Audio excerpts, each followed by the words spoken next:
大家好，我係 Candy，歡迎嚟到 Candy 的深夜讀書會。今日我會用大約8分鐘同你講一本非常重要嘅心理學書《心態致勝》。你有冇試過覺得自己唔夠聰明、唔夠好，所以唔敢轉工、唔敢學新嘢，甚至唔敢改變呢？心態致勝就講，決定你未來嘅唔係你而家有幾有天分，而係你有冇成長型心態。今日我會用3個重點幫你拆解乜嘢叫做固定型心態，乜嘢叫做成長型心態，你點樣扭轉自己嘅思維，同埋點樣可以利用喺你嘅工作、親子以及自我成長方面。扭轉心態唔係一夜之間嘅事，而係一連串語言、思維同埋行動嘅小改變。心態致勝講到，第一步就係要留意你自己同埋內心嘅對話。例如，當一件事你做得唔好嘅時候，會唔會諗，我唔係讀書叻嘅人，我唔係做 public speaking 嘅材料。如果係咁嘅話，你可以將呢一個句式轉一轉，變做我而家唔夠好，係因為我而家嘅方法同埋經驗唔夠，但係我可以學。第二步就係重新定義失敗同埋努力。你唔再單係睇結果去決定你係唔係成功，而係睇我有冇嘗試一啲新嘅嘢，有冇跨出舒適圈。例如，你第一次去用英文做 presentation，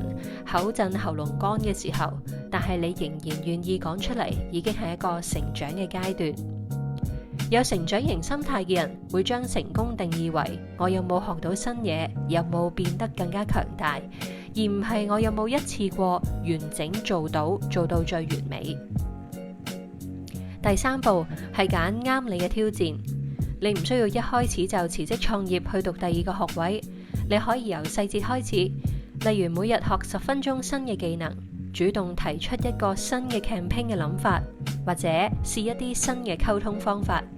重點唔係你做得好唔好，而係你有冇持續練習，令到你個腦學識唔好再咁驚失敗。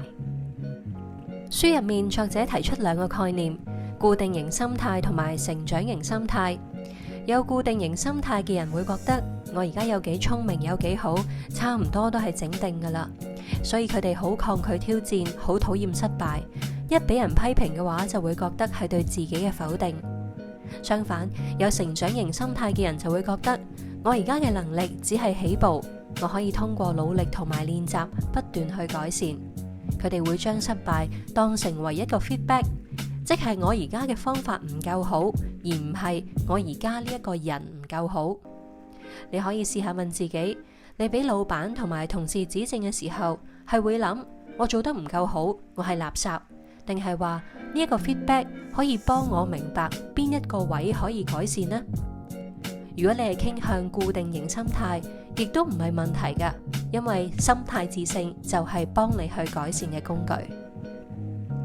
喺職場上面，成長型心態可以幫你減少自我否定，同埋提升你嘅領導能力。你有冇發現好多人唔敢講出嚟，係因為好驚講錯，或者俾同事覺得自己唔夠班？如果你有成長型心態，你就會諗，我而家嘅表達仲可以改進，但係正因為我願意講，我先至有機會學到點樣講得好啲。你亦都可以用呢一套心態去管理同事同埋下屬。你唔係讚佢，你真係聰明，而係讚佢，我見到你做咗好多準備功夫，用咗新嘅方法，呢一份努力真係好值得欣賞。你會發現你身邊嘅氣氛會慢慢由你成唔成功變成我哋一齊可以做得更加好。而用喺親子教育方面，呢一套心態亦都非常之重要，因為好多父母會好緊張小朋友夠唔夠乖，讀書叻唔叻，如果唔好嘅話，就會覺得自己教得差。但係成長型心態唔係叫你一定要教出狀元，而係叫你同小朋友一齊見到失敗，唔係同佢講你唔乖，而係去講你而家有啲咩位做得唔好，不過可以諗下下一次可以點樣做。你會慢慢教佢將唔好當成係一個過程，而唔係身份。呢樣嘢會令到佢將來喺職場同埋生活入面都更加有抗逆力。如果你聽到呢一度，代表你願意為自己嘅人生花多8分鐘。心態致勝最希望俾到你嘅係，唔係你而家有幾好，而係你係咪願意承認自己而家未夠好，但係依然願意一步一步去改進，願意為自己嘅人生做一個又一個微小嘅選擇。未來3個月，你可以試一試一個簡單嘅實驗啊，例如係連續30日，每日只係做一件小事，例如係用5分鐘去反思今日自己最想改善嘅位。我會唔會講嘢太直接呢？會唔會係反應太快呢？又或者係用5分鐘主動去感謝一個同事或者係屋企人，話俾佢聽，我見到你做咗好多努力，真係好感謝你。又或者係用5分鐘學一個新嘅表達方式，例如係唔用我真係好差，而係同自己講，我而家未夠好，但係我可以學。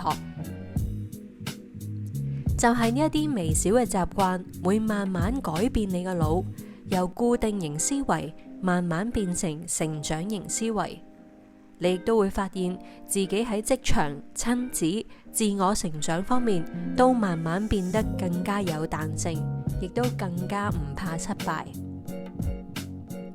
除咗實驗，你亦都可以問自己未來3個月最想改善嘅係咩呢？係溝通，係職涯方向，定係情緒管理呢？你可以用心態致勝嘅框架設定一個又一個嘅小目標。例如係每個星期至少1次喺開會嘅時候大膽講出你嘅意見，